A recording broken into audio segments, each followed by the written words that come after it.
Use your headphone.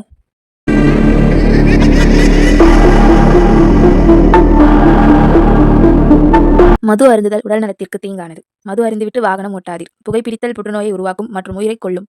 இந்த சம்பவம் சென்னையில ஆரம்பிச்சு கிருஷ்ணகிரியில கொடூரமா முடிஞ்சிருக்குங்க. அந்த பெண்ணோட காதல் வாழ்க்கையும் அவள் கணவனோட பதட்டப்பட்ட அந்த வாழ்க்கையும் அவளுடைய மாமியாரின் பேராசையும் அந்த வீட்டுக்குள்ள என்ன நடந்தது, அந்த பூட்டப்பட்ட வீட்டுக்குள்ள என்ன மர்மம் நடந்தது, வாங்க அந்த உண்மையான உயிரை உறைய வைக்கும் அந்த அதிபயங்கர சம்பவத்துக்குள்ள போகலாம்.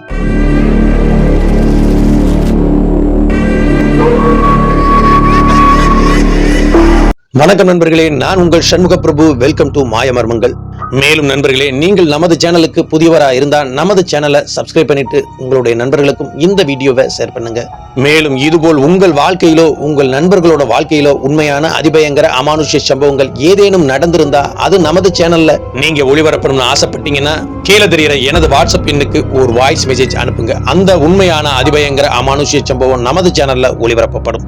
இந்த சம்பவத்தை நமக்கு அனுப்பியிருக்கிறது சென்னையை சேர்ந்த பாலா தாங்க நமக்கு அனுப்பியிருக்காரு. இந்த பாலா அந்த 2 பேர் கூடவே பயணித்தவருங்க. அவர்கள் வேலை செஞ்சுக்கிட்டு இருந்த அந்த காலம் முதல் அவர்கள் கூடவே பயணித்தவர் தாங்க இந்த பாலா. சென்னை முகப்பேர் பகுதியில இப்ப அவர் டிராவல்ஸ் ஓட்டிக்கிட்டு இருக்காரு. அவருக்கு இப்ப 45 வயதாகுது. அவர் 25 வயதா இருக்கும்போது இந்த சம்பவம் நடந்திருக்கு. சென்னை அம்பத்தூர் எஸ்டேட்ல ஒரு கார்மெண்ட்ஸ்ல வேலை பார்த்துக்கிட்டு இருந்திருக்காருங்க. இவர் கூட சுந்தருங்கிற ஒரு பையனும் வேலை பார்த்துக்கிட்டு இருந்திருக்கான். அவனுடைய சொந்த ஊர் கிருஷ்ணகிரி பக்கத்துல ஒரு சின்ன நகரம்ங்க. அங்கிருந்து வந்து இந்த சென்னையில தங்கியிருந்து இந்த கார்மெண்ட்ஸ்ல வேலை பார்த்துக்கிட்டு இருந்திருக்காங்க. அதே நேரத்துல சென்னை அம்பத்தூர் பகுதியில இருந்து இந்த அம்பத்தூர் எஸ்டேட்ல இருக்கிற இந்த கார்மெண்ட்ஸ்ல வேலை பார்த்துக்கிட்டு இருந்திருக்காங்க. இந்த பாலா, இந்த சுந்தர், ராஜேஸ்வரி 3 பேருமே இணை பிரியாத நண்பர்களா வாழ்ந்துகிட்டு இருந்திருக்காங்க. அவர்களோட வாழ்க்கை நல்லபடியா போய்கிட்டு இருந்ததுங்க. இந்த ராஜேஸ்வரியும் இந்த சுந்தரும் ஒருவரை ஒருவர் விரும்ப ஆரம்பிச்சிருக்காங்க. இந்த தகவலை பாலா கிட்ட சொல்லியிருக்காங்க. இந்த பாலாவும் சந்தோஷப்பட்டிருக்காருங்க. இந்த பாலாவும் உடனடியா உங்கள் காதலை 2 குடும்பத்துக்கும் தெரிவிச்சிருங்க, தெரிவிச்சிட்டு திருமண ஏற்பாடு பண்ணலாம் அப்படின்னு சொன்ன உடனே இந்த ராஜேஸ்வரி தன்னோட குடும்பத்துக்கிட்ட போய் சொல்றாங்க, நான் ஒருத்தரை லவ் பண்றேன், அவரை திருமணம் செஞ்சுக்கிறேன் அப்படின்னு சொன்னதுக்கு அப்புறம் அவனை கூட்டிட்டு வர சொல்றாங்க. இந்த ராஜேஸ்வரியும் தன்னோட காதலன் சுந்தர தன்னோட வீட்டுக்கு கூட்டிட்டு போறாங்க. தன்னோட அப்பா அம்மா கிட்ட அறிமுகப்படுத்துறாங்க. நல்ல பையனா இருக்கான் அப்படின்னு சொல்லிட்டு அவங்களும் ஓகே சொல்லிடுறாங்க. அதே நேரத்துல இந்த பாலா சுந்தர்டையும் சொல்லி உன்னோட வீட்டுக்கு தகவல் சொல்லு, உங்க அம்மாவுக்கு தகவல் சொல்லிடுறா அப்படின்னு சொன்னதற்கு அப்புறம் ஆமாங்க, இந்த சுந்தருக்கு தாய் மட்டும்தான், தகப்பன் கிடையாது. சுந்தர் கிராமத்துக்கு போறாருங்க. கிட்டத்தட்ட ஒரு 500 குடும்பங்கள் வசிக்கிற கிருஷ்ணகிரி பக்கத்துல ஒரு சின்ன நகரம்ங்க. கிராமம் சொல்ல முடியாது, ஒரு சின்ன நகரம். அங்க போய் தன்னோட அம்மா கிட்ட தன்னோட காதல் விவகாரத்தை சொல்றாரு. அவங்க அம்மா இதற்கு சம்மதம் தெரிவிக்கவே இல்லைங்க. சிங்கிள் பேரண்ட்ஸா அவனை வளர்த்திருக்காங்க கஷ்டப்பட்டு. இப்ப நான் சொல்றபடி நீ திருமணம் பண்ணிக்க, அந்த திருமணம் எல்லாம் பண்ண வேணாம், சொந்த ஊருக்கு வந்துரு, நான் உனக்கு திருமணம் நல்லபடியா பண்ணி வைக்கிறேன் அப்படின்னு அவன் மண்டைய கலவரத்துக்கு தான் பார்த்திருக்காங்க. சரிமா, நீங்க சொல்றதே நான் பண்றேன் அப்படின்னு சொல்லிட்டு அந்த சுந்தரம் மறுபடியும் வேலைக்கு சென்னைக்கு கிளம்பி வந்துடுறான். அவன் சென்னை வந்ததற்கு அப்புறம் தனது நண்பன் பாலாவை கூப்பிட்டு எனது அம்மா ஒத்துக்க மாட்டாங்கடா, இப்ப என்ன பண்ணலாம் அப்படின்னு இவர்கள் மூவரும் கூடி பேசி ஒரு முடிவு எடுக்கிறாங்க. ஒரு நல்ல நாள்ல இவர்கள் சென்னையிலே திருமணம் பண்ணிக்கிறதா ஒரு ஏற்பாடு பண்றாங்க. அதுதான் ராஜேஸ்வரியோட குடும்பம் ஒத்துக்கிட்டாங்க. இவங்க அம்மா ஒரு ஆளு தானே, நீ திருமணம் செஞ்சு போய் அங்க போய் நின்னா உங்க அம்மா வேற வழி இல்லாம ஒத்துக்குவாங்கப்பா, அதனால நீ திருமணம் பண்ணிக்க அப்படி சொல்லிட்டு இந்த பாலாவோட முன்னிலையில தாங்க இவர்கள் இருவருக்கும் திருமண ஏற்பாடு நடக்குது. அந்த திருமணமும் நல்லபடியா நடந்து முடியுதுங்க. இந்த காலகட்டம் 2007ங்க. அவர்கள் திருமணம் செய்த அந்த காலகட்டம் 2007. இந்த பாலாவுக்கு அந்த ராஜேஸ்வரி சுந்தர் பழக்கமாவதற்கு முன்பே அவள் பழக்கமுங்க. சிறந்த தோழியாவும் சகோதரி போல இந்த பாலா அந்த ராஜேஸ்வரி மேல அவ்வளவு அன்பா இருந்திருக்காரு. அதே நேரத்துல அந்த ராஜேஸ்வரியும் ஃப்ரெண்ட மீறி தன்னோட அண்ணன் போல இந்த பாலா கிட்ட அந்த ராஜேஸ்வரி பழகிட்டு இருந்திருக்காங்க. அதன் பிறகு தாங்க இந்த சுந்தர் அந்த கார்மெண்ட்ஸ் கம்பெனிக்கு வேலைக்கு வந்திருக்கான். அதன் பிறகு பழக்கம் ஏற்பட்டு அவர்களுக்குள்ள காதலா மாறி இப்ப திருமணம் பண்ணி முடிச்சிருக்காங்க. கிட்டத்தட்ட 6 மாத காலங்கள் சென்னையிலே சந்தோஷமா தங்களோட காதல் வாழ்க்கையை கழிக்கிறாங்க. திருமணம் செய்து 6 மாத காலங்கள் இங்கு போகுது. இந்த 4 மாத காலகட்டத்திலே தன்னோட தாய்க்கு இந்த சுந்தர் தகவல் சொல்லிடுறான். அம்மா, நான் கல்யாணம் பண்ணிட்டேன், சந்தோஷமா இருக்கிறேன், உங்களுக்கு நான் தகவல் சொல்றதுக்கு பயமா இருந்துச்சு, அதுதான் நான் இப்ப சொல்றேன். கிட்டத்தட்ட 4-5 மாசம் ஆயிடுச்சுமா நான் கல்யாணம் பண்ணி அப்படின்னு தகவல் சொன்னதற்கு அப்புறம் அவங்க அம்மா திட்டிவிட்டு போனை வைக்கிறாங்க. போனை வச்சுட்டு 2 நாள் கழிச்சு அவங்களே மறுபடியும் போன் பண்றாங்க. சரிப்பா, நடந்துருச்சு, பொண்ணை கூட்டிட்டு நீ ஊருக்கு வா, நம்ம சொந்தக்காரங்க ஊருக்காரங்கள்ட்ட எல்லாம் நான் சொல்லியிருக்கேன் அப்படின்னு சொன்னதற்கு அப்புறம் இந்த சுந்தரம் மிகவும் சந்தோஷத்தோட தன்னோட மனைவி ராஜேஸ்வரியை கூட்டிக்கிட்டு தனது சொந்த ஊரான அந்த கிருஷ்ணகிரி பக்கத்துல அந்த சிறிய நகரத்துக்கு சந்தோஷமா போய் சேராங்க. தன்னுடைய நண்பன்ட்ட எல்லா தகவலையும் சொல்லிட்டு மிகவும் சந்தோஷமா போறாங்க. இந்த சுந்தர் போனதற்கு அப்புறம் அந்த ஊருக்கு போய் சேர்றான். அவங்க அம்மா மிகுந்த சந்தோஷத்தோட வரவேற்கிறாங்க. இருந்தாலும் இந்த பெண் ராஜேஸ்வரி கிட்ட அவங்க முகம் கொடுத்து பேசல. இந்த கல்யாணத்துல அவர்களுக்கு ஒரு வகையில விருப்பம் கிடையாதுங்க. ஏன்னா அந்த ஊர்ல இந்த சுந்தருக்கு நிறைய சொந்தக்கார பொண்ணுங்க இருந்துச்சு. இவங்க அம்மாவுக்கு அந்த ஆசைங்க, தன்னுடைய சொந்த கிராமத்திலே தனக்கு பிடிச்ச ஒரு பெண்ணை அவங்க திருமணம் செஞ்சு அதே ஊர்ல அந்த பையனை அவங்க குடி வைக்கணும் தாங்க அவங்களுக்கு ஆசை. அதனால தாங்க இந்த பெண்ணு கிட்ட அவங்க கொஞ்சம் கூட ஒட்டவே இல்லை. தன்னோட மயன்ட்ட மட்டும் சந்தோஷமா பேசிக்கிட்டு இருக்காங்க. இந்த பெண் கூட அவங்க சகசமா மாறல. தன்னோட ஊருக்காரங்க அனைவருக்கும் தகவலை சொல்லி சாப்பாடு போட்டு இவர்கள் இருவரும் திருமணம் செஞ்சதை அங்கு ஒரு சின்ன நிகழ்ச்சியா, அதாவது சின்ன ரிசப்ஷன் மாதிரி நடத்தி முடிக்கிறாங்க. பின்பு இந்த சுந்தர்கிட்ட அவங்க அம்மா மறுபடியும் நீங்க சென்னைக்கு போக வேணாம், சென்னை போயிட்டு உங்க திங்ஸை பூரா கம்ப்ளீட்டா எடுத்துட்டு வாங்க, இதே ஊர்ல நான் ஒரு மளிகை கடை வச்சு தரேன்ப்பா, அந்த மளிகை கடையை நடத்துறா, அது போதும் நமக்கு, இங்கே பொழப்ப ஓட்டலாம் அப்படின்னு அவங்க அம்மா சொன்னதற்கு அப்புறம் மறுபடியும் இந்த சுந்தரும் ராஜேஸ்வரியும் சென்னை கிளம்பி வந்து அவங்க தாய் தகப்பன்ட்ட சொல்லிட்டு அப்புறம் தனது உற்ற உயிர் நண்பனான அந்த பாலா கிட்டையும் சொல்லிட்டு இவர்கள் இருவரும் மறுபடியும் கிருஷ்ணகிரியை நோக்கியே போறாங்க. அவர்களுடைய சொந்த ஊர்ல மளிகை கடை ஆரம்பிக்கிறாங்க. அந்த மளிகை கடை நல்லபடியா போய்கிட்டு இருக்குங்க. நல்ல வியாபாரங்க. மளிகை கடைக்கும் இவர்கள் வீட்டுக்கும் கிட்டத்தட்ட ஒரு 1000 மீட்டர் டிஸ்டன்ஸ் தான் இருக்கும். காலையில 6 மணிக்கெல்லாம் இந்த சுந்தர் மளிகை கடையை திறக்க போயிருவான். 9 மணிக்கு வருவான். திரும்ப மதியம் சாப்பாட்டுக்கு வருவான். இரவு நேரம் வருவான். பக்கத்துலனால சாப்பாட்டுக்கு வீட்டுக்கு வந்து சேர்ந்துடுவான். இந்த ராஜேஸ்வரி வீட்டை பார்த்துக்கிட்டு தான் இருக்கிறாங்க. இவர்களுடைய மாமியார் அந்த கிராமத்துல ஏதாவது வயல் வேலைகள் மற்ற வேலைகள் செஞ்சுக்கிட்டு இருப்பாங்க. இப்படி அவர்களுடைய வாழ்க்கை மிகவும் சந்தோஷமா போய்கிட்டு இருக்குங்க. 2 ஆண்டு காலங்கள் நடந்து முடியுதுங்க. அவர்கள் வசிக்கிறது ஒரு சிறிய ஓட்டு வீடு தாங்க. பக்கத்துல நிறைய வீடுகள் இருக்கு. பெரிய தெரு, அதாவது ஒரு பெரிய ஓட்டு வீடுங்க. உள்ள பெட்ரூம், ஒரு சின்ன ஹால் மாதிரி, வெளியில வரண்டாவும். இந்த ராஜேஸ்வரியோட மாமியார் வரண்டாவில படுத்துக்குவாங்க. இந்த சுந்தரம் ராஜேஸ்வரி வீட்டுக்குள்ள படுத்திருப்பாங்க. இப்படி நல்லபடியா போய்கிட்டு இருந்த அந்த 2 ஆண்டு காலங்கள்ல இவளுக்கு குழந்தை பேரு இல்லைங்க. இந்த குழந்தை இல்லாத அந்த செயலை அந்த மாமியார் அப்பப்ப குத்தி காட்டிக்கிட்டு இவளுடைய மனசு நோகிறபடி அவளை திட்ட ஆரம்பிக்கிறாங்க. இது வழக்கத்தை விட அதிகமா தொடர்ந்துகிட்டு இருக்குங்க. தன்னுடைய கணவன்கிட்ட எவ்வளவோ சொல்லி பார்க்கிறாரு. அந்த கணவன் இதை கண்டுக்கிறதா கிடையாது. இந்த பெண்ணோட அந்த மாமியாரு தன்னோட மகன்கிட்ட வாழைப்பழத்துல ஊசி ஏத்துற மாதிரியே அப்படியே கொஞ்சம் கொஞ்சமா ஊசி ஏத்தி, அதாவது உனக்கு குழந்தை இல்லை, இவள் குழந்தை பெத்துக்க லாய்க்கல அப்படின்னு கொஞ்சம் கொஞ்சமா சொல்லி அவனுடைய மனசை மாத்தி அவனுக்கு இன்னொரு திருமணம் செய்து வைக்க ஏற்பாடு பண்றாங்க. இந்த விஷயம் தெரிய வந்த இந்த ராஜேஸ்வரி மனதளவில் உடைஞ்சு போறா. ரொம்ப கஷ்டப்படுறா. உட்கார்ந்து தனிமையில அழுகிறா. தன்னோட கணவன்கிட்ட இந்த விஷயத்தை பத்தி கேட்கிறா. தன்னோட கணவன்கிட்ட எந்த பதிலும் கிடையாது. தான் ஆசையா காதலிச்ச தன்னோட கணவன் மறுபடியும் இன்னொரு திருமணம் செய்து கொள்ள போறானா அப்படின்னு நினைக்கும் பொழுதே அவள் உடம்பெல்லாம் பதறுதுங்க. இந்த சம்பவத்தை உடனடியாக தன்னுடைய உற்ற நண்பனான பாலாக்கு போன் மூலமா தகவல் சொல்றா. தன்னுடைய அப்பா அம்மாக்கு சொல்லல, தன்னுடைய நண்பனான அந்த பாலாவுக்கு போன் மூலமா தகவல் சொல்றா. உடனடியா பாலா சென்னையில இருந்து கிளம்பி இவர்களை இருவரையும் பார்த்துட்டு வரலான்னு இந்த கிருஷ்ணகிரியை நோக்கி வர்றாருங்க. நேரா வந்த அந்த பாலா இவர்கள் இருவர்கிட்டையும் சமரசம் பேசுறாரு. அந்த சுந்தர்கிட்ட எவ்வளவுதோ சொல்றாரு, நிறைய மருத்துவ முறைகள்லாம் வந்துருச்சுடா, இதற்கு போய் இன்னொரு திருமணம் பண்ணுவாங்களா, எந்த காலகட்டத்துலடா இருக்க நீ, 2009வது காலகட்டத்துல இருக்க, அந்த பெண் போலீஸ் கேஸ் அப்படின்னு ஏதாவது போச்சுன்னா உன்னுடைய வாழ்க்கையும் போயிடும், அவளுடைய வாழ்க்கையும் போயிடணும், எவ்வளதோ எடுத்து சொல்லி அவங்க அம்மா கிட்டையும் பேசி பார்க்கறா. ஆனா அவர்கள் அம்மா அதற்கு செவி சாய்க்கவே இல்லை, இவனை மதிக்கவே இல்லை. உன்னை யாருப்பா இங்க வர சொன்னா அப்படிங்கிற மாதிரி பேசி அவனை அசிங்கப்படுத்தாத குறையா பேசின உடனே அவனும் மனக்கசப்போட, இந்த பாலாவும் மனக்கசப்போட மறுபடியும் சென்னையை நோக்கி வர்றான். வரும்பொழுது தன்னுடைய தங்கையான உற்ற தோழியான அந்த ராஜேஸ்வரி கிட்ட தைரியம் சொல்லிட்டு, உனக்கு நான் இருக்கிறேன், நீ கவலைப்படாத, உன் புருஷனும் அப்பேற்பட்டவன் கிடையாது, அந்த மாதிரி ஒரு செயல்லாம் ஈடுபட மாட்டான், நீ கவலைப்படாத அப்படின்னு ஆறுதல் சொல்லிட்டு இந்த சென்னைக்கு அவன் கிளம்பி வந்துடுறான். சென்னைக்கு வந்துட்டு இவன் அன்றாட வேலைக்கு மறுபடியும் போறான். இந்த ராஜேஸ்வரியோட அப்பாவும் அம்மாவும் இந்த பாலாவோட தொடர்புல தாங்க இருக்காங்க. இந்த ராஜேஸ்வரியோட அப்பா அம்மாவுக்கு பசங்க எதுவும் கிடையாதுங்க. இந்த ராஜேஸ்வரி மட்டும் தான், ஒரே பொண்ணு தான். இந்த பாலா கிட்ட நல்ல பழக்கம் இருக்குதுங்க. ஏதாவது ஒரு விஷயமோ ஒரு உதவியோ எது வேணும்னாலும் இந்த பாலா கிட்ட தான் கேட்பாங்க.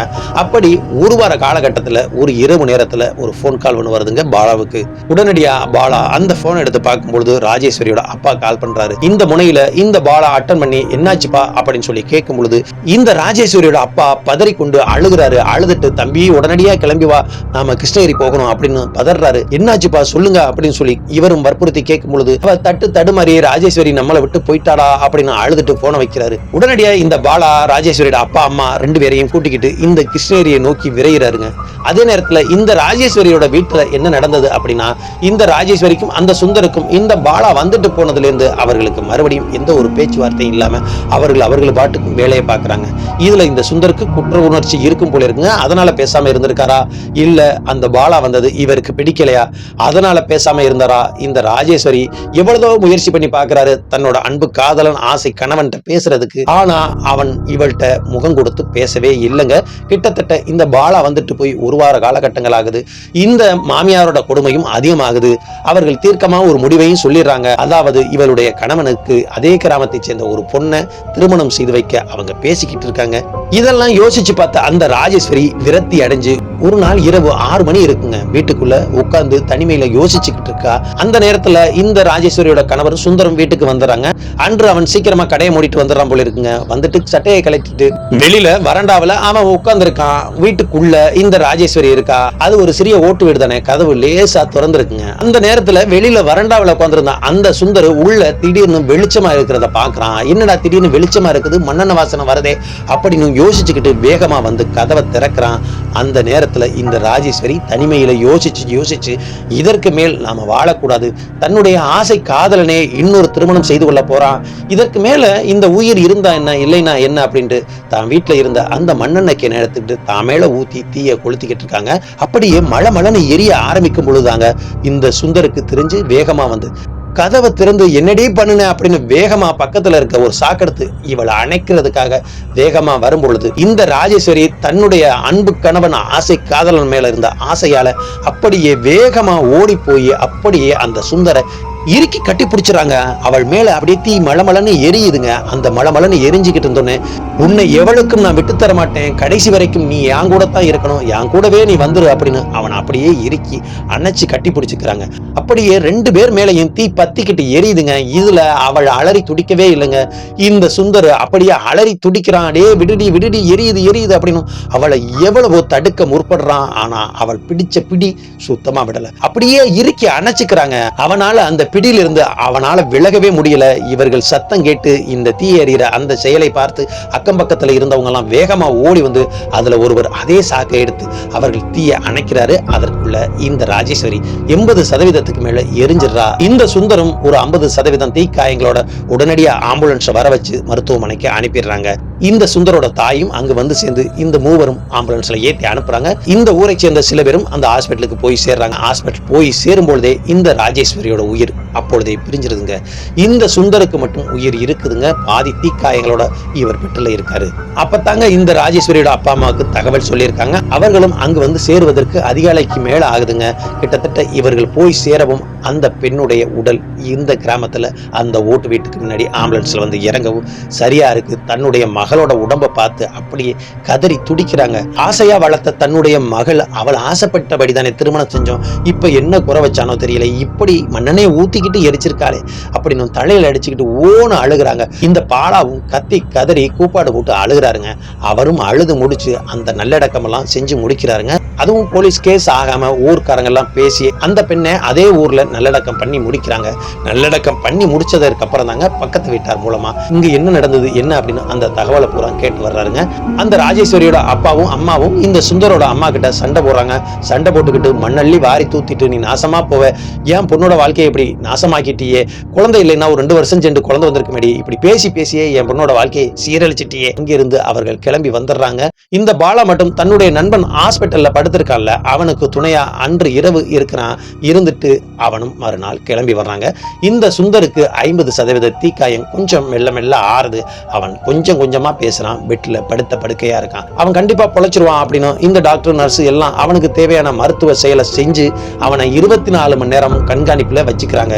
இந்த சுந்தருடைய அம்மாவுக்கு அந்த சுந்தர் தானே உலகம். அதனால இந்த சுந்தர கண்ணும் கருத்துமா 24 மணி நேரமும் ஹாஸ்பிட்டலே இருந்து அவங்க அம்மா பார்த்துக்கிட்டு இருக்காங்க. கிட்டத்தட்ட 15 நாள் இந்த சுந்தர் இதே ஹாஸ்பிட்டல்ல இருந்திருக்காங்க.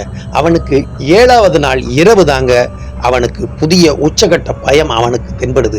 7வது நாள் இரவுங்க, இரவு ஒரு 12 மணி இருக்கும். சுந்தருக்கு தூக்கம் வரல. அவனால கை காலெல்லாம் அசைக்க முடியாது, படுத்தபடியே தான் இருப்பான்.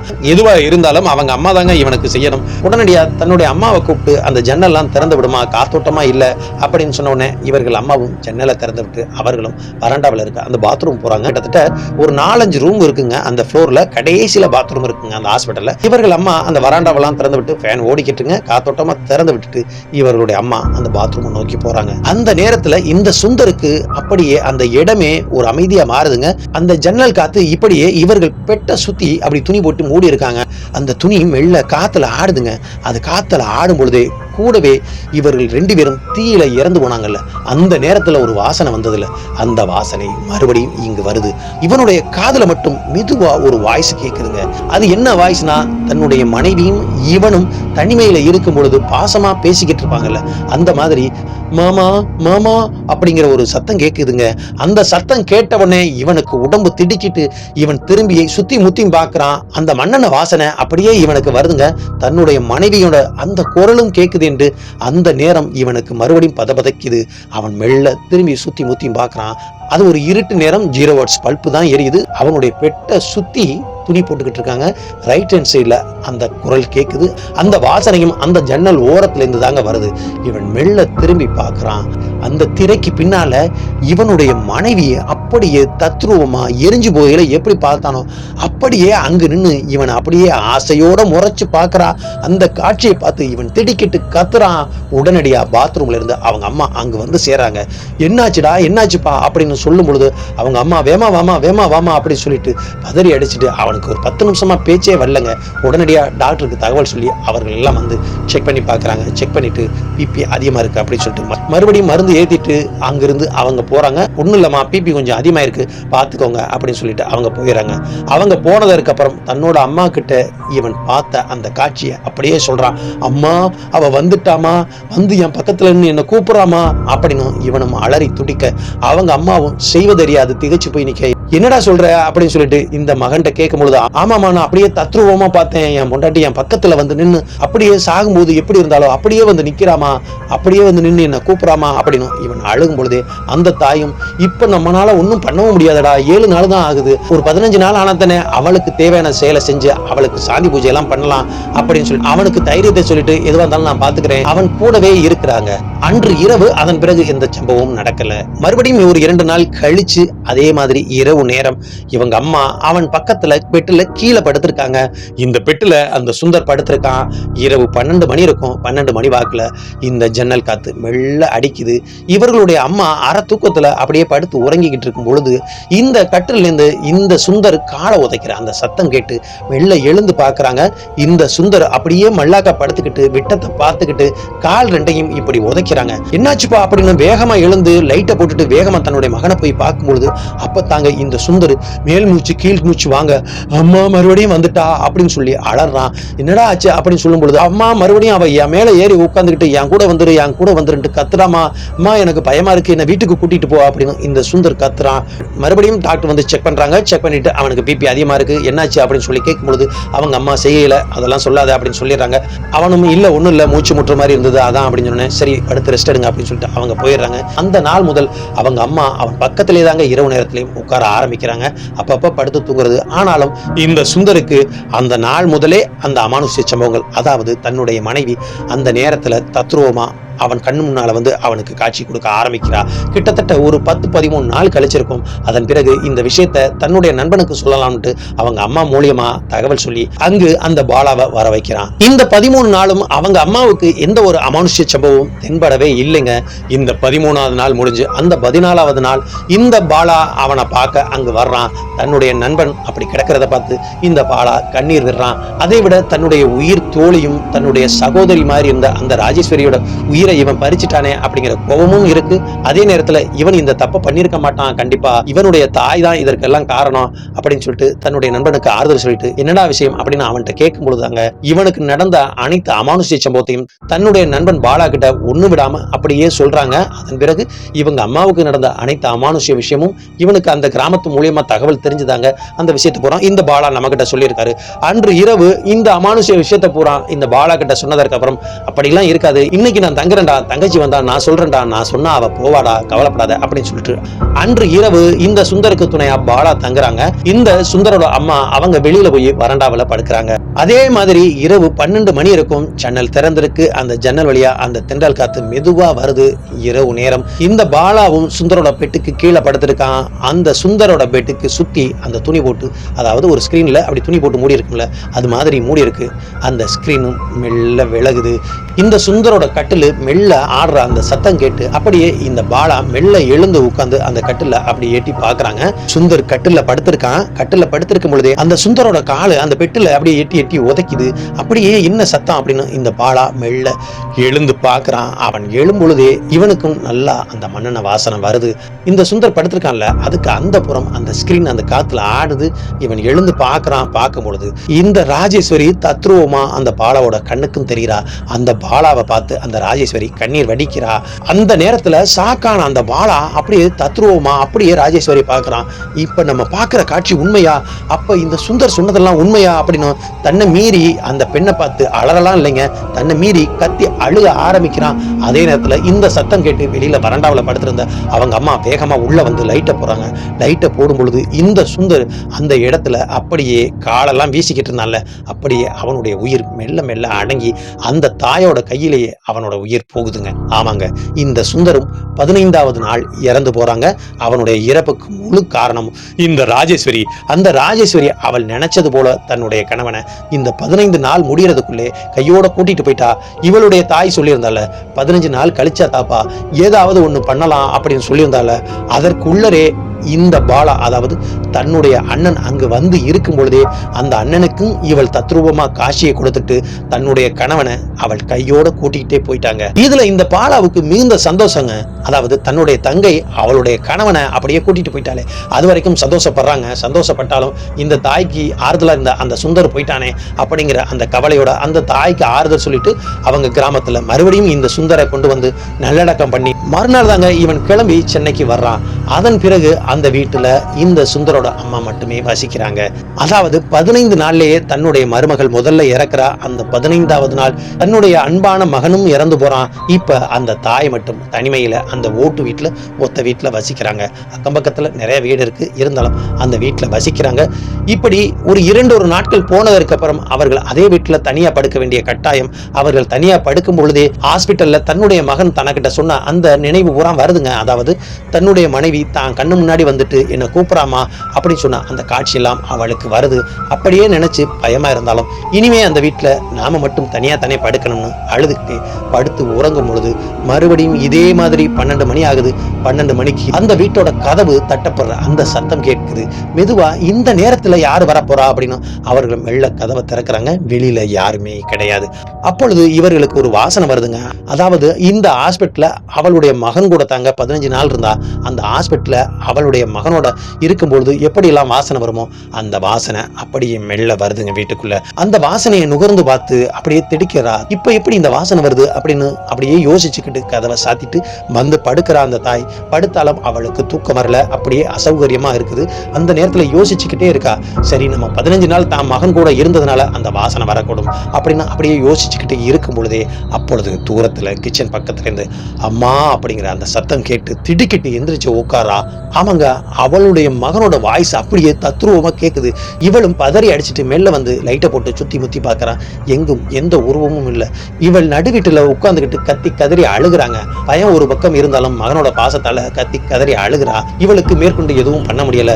அன்று இரவு அப்படியே போகுது. ஒரு 2 நாள் கழிச்சு இதே மாதிரி கிச்சன்ல வேலை பார்த்துக்கிட்டு இருக்காங்க. பகல் நேரத்துல அப்படி அவங்க வேலை பார்த்துக்கிட்டு இருக்கும் பொழுது திடீர்னு எங்கிருந்தோ மண்ணெண்ண வாசனை அப்படியே வருது. அந்த மண்ணெண்ண வாசனை வந்த உடனே இவர்களுக்கு பக்குன்னு ஆகுது. பதறாங்க. வேகமா மெல்ல திரும்பி பார்க்கும் பொழுது அப்படியே கண்ணு முன்னாடி அப்படியே எரிந்த நிலையில தன்னுடைய மருமகள் எப்படி கிடந்தாலோ அந்த காட்சியை அப்படியே பார்க்கறா. பார்த்து கத்தி கதறி அப்படியே பாத்திரத்தை தூக்கி விட்டு வீசிட்டு வெளியில ஓடி வர்றா. வெளியில ஓடி வந்து அக்கம் பக்கத்துல எல்லாம் நடந்ததை பூரா சொல்றா. சொன்னாலும் பக்கத்துல இருக்கவங்க யாரும் இதை காது கொடுத்து கேட்கல. இவர்களுக்கு சமாதானம் சொல்லிட்டு அப்படியெல்லாம் ஒண்ணு இருக்காதாத்தா அப்படின்னு சொல்லிட்டு சமாதானம் பண்ணிட்டு போறாங்க. ஆனால் நடந்தா நடக்கட்டும், நீ பண்ண செயலுக்கு நீ அனுபவி அப்படிங்கிற மாதிரி யாரும் கண்டுக்கலங்க. மறுபடியும் அதே வீட்டுல இவள் வசிக்க வேண்டிய கட்டாயம். கிட்டத்தட்ட இதே மாதிரி ஒரு வார காலகட்டங்கள் அவளுக்கு தொடர்ந்து நடக்குது. ஒவ்வொரு விஷயமா வந்து அந்த கிராமத்துல இருக்கவங்கள்ட்ட சொல்லியிருக்காங்க. அந்த கிராமத்துல இருக்கவங்க அதற்கு நாங்க என்ன பண்ண முடியும், நீ தான் அதை சரி பண்ணிக்கணும் அப்படிங்கிற மாதிரி கை விரிச்சுறாங்க. கிட்டத்தட்ட ஒரு 10 நாள் ஆகுது. 10 நாள் கழிச்சு அந்த கிராமத்துல அந்த வீடு அப்படி பூட்டப்பட்டு கிடக்குதுங்க. சுத்தி முத்தி இருக்கிறவங்க எல்லாம் வீட்டுகளை எல்லாம் வந்து செக் பண்ணி பாக்குறாங்க. அந்த தாயை காணல. ஆமாங்க, இந்த பெண் எங்க போனான்னு யாருக்குமே தெரியலங்க. அந்த வீட்டுல இருக்க முடியாம அந்த வீட்டை பூட்டி விட்டு எங்கோ போயிருக்கா போனவள். திரும்பி வரவே இல்லைங்க. 2009வது காலகட்டத்தில் வீட்டை பூட்டி விட்டு போனவ இன்னைக்கு 2026வது காலகட்டங்கள் ஆகுது. இன்று வரையும் அந்த ஊருக்கு அந்த பெண் வரவே இல்லையாங்க. இந்த பாலா அந்த கிராமத்தில் இருக்க ஒரு சில பேரோட தொடர்புல இருந்திருக்காரு. இந்த சம்பவத்தை சொல்றதுக்கு முன்னாடி கூட மெனக்கெட்டு அந்த பாலா போன் பண்ணி கேட்டிருக்காங்க. இன்னும் அந்த வீடு அப்படியே பாலடைஞ்சு போய் அந்த கிராமத்தில் இருக்கவங்களும் அந்த வீட்டுக்கு பக்கத்துக்கு போவதே கிடையாதாங்க. அதாவது இரவு நேரத்தில் அந்த பக்கத்து சில பேர் சில உருவங்களை பார்த்ததாகவும் அந்த மண்ணெண்ணெய் வாசனை இரவு நேரத்தில் அந்த இடத்துல வர்றதாகவும் இந்த ராஜேஸ்வரியும் ராஜேஸ்வரியோட கணவனும் அதே வீட்டில் ஆன்மாவா இன்னும் அங்கே வாழ்ந்துகிட்டு இருக்காங்க அப்படின்னு அந்த கிராமத்தில் இருக்கவங்க இன்னும் நம்புறாங்கன்னு இந்த பாலா கிட்ட சொல்லியிருக்காங்க. இந்த சம்பவத்தை சொன்ன அந்த பாலாவுக்கு ஒரு நன்றியை சொல்லிட்டு, ஏங்க குழந்தை இல்லாததுக்கு ஹாஸ்பிட்டலில் எவ்வளவோ ட்ரீட்மெண்ட் எடுக்கலாங்க, அதுவும் 2 வருட காலங்கள் தான் ஆகுது. அதற்குள்ள அந்த பையனோட மனசையும் அந்த தாய் மாற்றி அதனால இந்த பெண் தற்கொலை செய்து கொண்டு அவளும் அவளுடைய கணவனை அவளும் எடுத்துக்கிட்டு அப்படியே போனதற்கு அப்புறம் இந்த தாய் அதற்கப்புறம் உயிரோடு இருந்தா என்ன, இல்லைன்னா என்னங்க. அதே மாதிரி தான் அந்த வீட்டில் அந்த தாய் வசிக்க முடியாம வேறு எங்கோ கிளம்பி சென்று விட்டா. ஆனாலும் அவள் உயிரோடு இருக்காளா இல்லையானோ அந்த கிராமத்தில் இருக்கவங்களுக்கும் தெரியல, இந்த பாலாவுக்கும் தெரியல. அந்த தாயும் உயிரோடு இருந்தாலும் நடைபெணமாக தான் வாழ்ந்துகிட்டு இருப்பான்னு நான் நினைக்கிறேன். உங்களுக்கு என்ன தோணுதுன்னு கமெண்ட்ல வந்து சொல்லிட்டு போங்க. மேலும் நண்பர்களே, இந்த வீடியோ பிடிச்சிருந்தா நீங்க நமது சேனலுக்கு புதியவரா இருந்தா நமது சேனலை சப்ஸ்கிரைப் பண்ணிட்டு உங்களுடைய நண்பர்களுக்கும் இந்த வீடியோவை ஷேர் பண்ணுங்க. மேலும் இதுபோல் உங்கள் வாழ்க்கையிலோ உங்களுடைய நண்பர்களுடைய வாழ்க்கையிலோ உண்மையான அதிபயங்கர அமானுஷ்ய சம்பவங்கள் ஏதேனும் நடந்திருந்தா கீழே தெரிகிற எனது வாட்ஸ்அப் எண்ணுக்கு ஒரு வாய்ஸ் மெசேஜ் அனுப்புங்க. அந்த உண்மையான அதிபயங்கர சம்பவம் நமது சேனல்ல ஒளிபரப்பப்படும். நன்றி, வணக்கம். நான் உங்கள் சண்முக பிரபு.